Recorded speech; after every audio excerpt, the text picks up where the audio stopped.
Mental illness is probably one of the greatest silent epidemics in our country. It's a public health issue, and now we're seeing it more and more in our student athletes.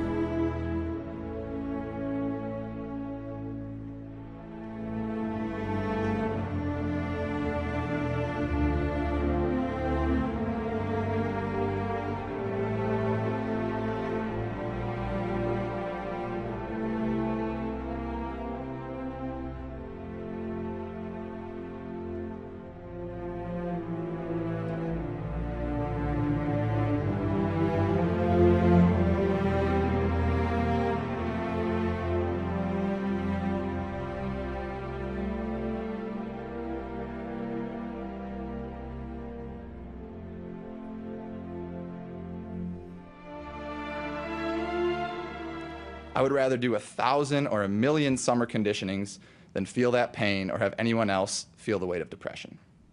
You are dealing with somebody's life, and how much of it could be prevented by having guidelines in place and by having outlets and having resources available to the athlete at a very early stage. So we're training them, and then we're monitoring. Are we meeting the demand? Are we overreaching or are we underreaching?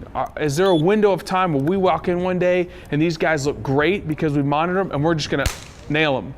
And then is there a day where we walk in and they're like, their bodies just aren't ready to go? Then we'll back off and do something different. So it's the old school days of having these periodized training programs where you're stuck on this plan is kind of disappearing. It's you have a plan and then you have to monitor daily. And what you're trying to do is you're trying to open these windows of time where these guys are ready to roll, and then you hit them harder. And the goal is over time those windows open for a longer period of time and more frequently. That's where sports science really comes into play, is the monitoring aspect. And we do that with the athlete tracking, we do that with the Omega Wave technology, we do that with questionnaires.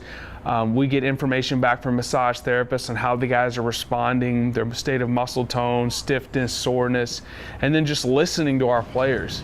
Constantly listening. Now, does that mean that we're soft? Absolutely not. Absolutely not. It actually means that we can push them more intentionally, we can push them harder and harder and harder. But you also have to be willing to back off at some points.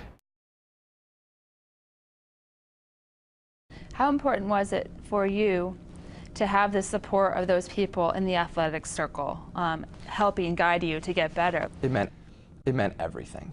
It was one of the turning points for me. It was like a weight was off my shoulders. It was like I'm not going to be judged, but instead I'm going to be helped, and that they want me to be okay.